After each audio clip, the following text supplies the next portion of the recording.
Koffi Olomide,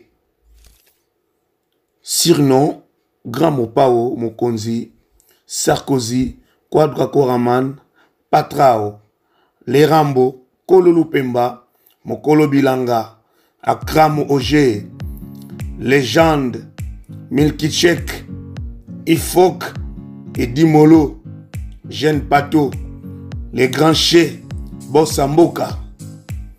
Nom de naissance Antoine Christophe Agwepa Mumba.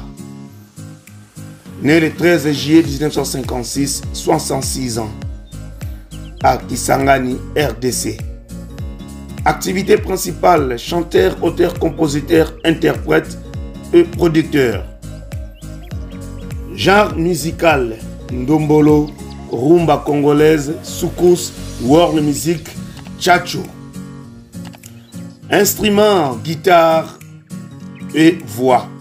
En les activités, depuis 1977, label Goyarto 1978-1983, Espérance 1985, Afro-Rythme 1986, Édition Kalula 1988 à 1989, Sonodisque 1990 à 2003, Sonima Musique 2004, 2006, 2009, Diego Musique 2008, 2012, Koffi Central depuis 2012.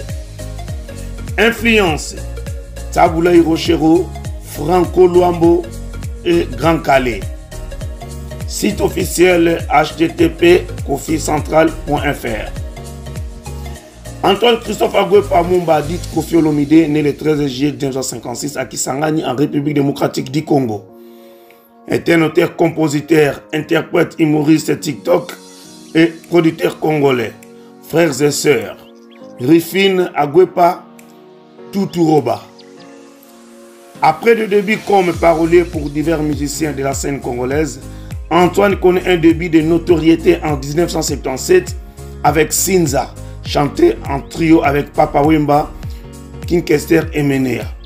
S'ensuit une période creuse avec des vinyles tels que Diva, Ngobila, Enrique ou encore Elle et moi.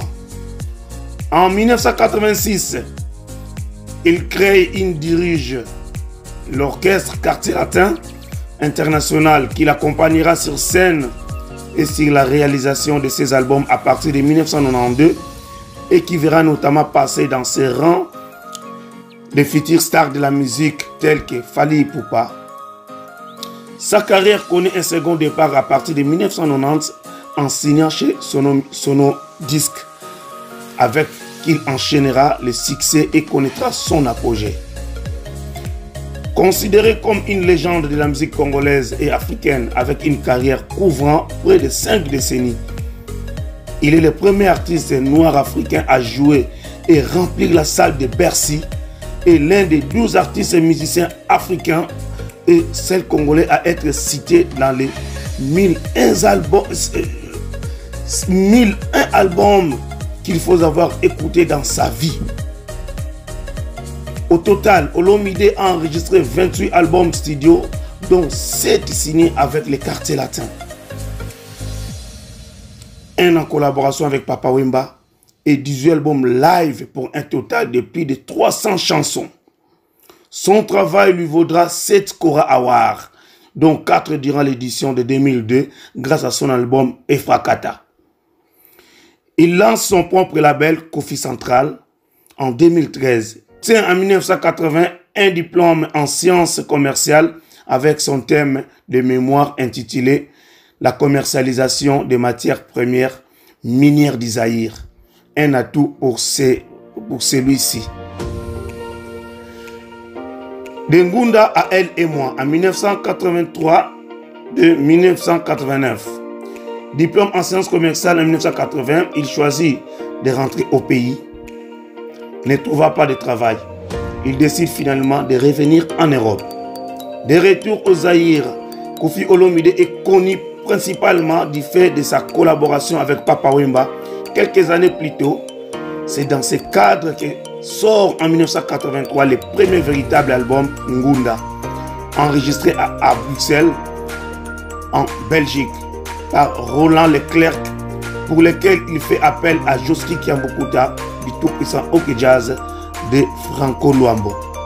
Olomide qualifiera cela comme étant sa première véritable expérience dans un studio professionnel. L'album raconte un succès mitigé, mais Kofi récidive en un an plus tard avec Ladibo, avec la participation de King Kesser et Nenea. C'est en 1985 que la carrière de Kofi est lancée à la sortie de l'album Diva. Un album travaillé par l'arrangeur Rigo Bamundele dit Rigo Star. Toutefois, ces premiers terces qui plaisent aux filles n'accrochent pas beaucoup des hommes. Kofi Olomide déclare que les tchatcho, aussi appelés soukous love, son style de musique est pour les jeunes filles. Tchatcho, Ponayo Mwana Mwasi. Il participe à 2 albums en collaboration Olomide et Yakini Kiese et Olomide et Fafa de Molokai.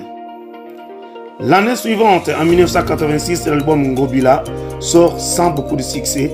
La chanson qui donne le titre à l'album raconte l'histoire de l'homme debout sur les quais du port qui voit son amour partir pour un voyage et qu'il n'est pas sûr de revoir un jour. L'année 1986 marque aussi un tournant dans la carrière de Kofi Olomide avec la création de son groupe Cartel Latin Entreprise. En début des années 1987, on le dit mort du sida en Europe où il séjourne. Kofi sera très sérieusement ébranlé par cet épisode. Il composa la chanson Ngulupa, dans laquelle il répond à ses détracteurs par Monité, Boyoki Yango, Tika, Kotuba, Koloba, Tuba Tuba et Zamabe. Vous n'avez rien vu, mais seulement entendu. Arrêtez de parler des choses que vous ne connaissez pas. La diarrhée verbale est une mauvaise chose. Et sur la maladie, dans Dieu voit tout, Kuna Namboka Lola, Atabato O ya Sida, Bazorape Kimia Oyo ya Seko. Au moins au paradis, il y a la paix éternelle, même pour ceux qui souffrent du sida. L'année 1987 continue avec son nouvel album intitulé Rue d'amour, opus qui sera réédité en support CD en 1992 par Sonodisc, sous le titre Golden Star dans Steffi. C'est le premier qui comporte au moins 6 titres inédits. Dans cet opus, Kofi chante pour la première fois pour des VIP. Il compose un titre Musika Namiso, Loin des yeux, pour Claudien Likoulia, le fils du général Norbert Likoulia Bolongo. Et il rend hommage dans Myriam Moleka à la défunte Myriam, riche héritière de la famille Moleka. Que Zéro Faute terminera à la 2e place. Quelques mois plus tôt, il avait reçu les trophées similaires sur RFI. Les Rambo marquent l'année 1992 avec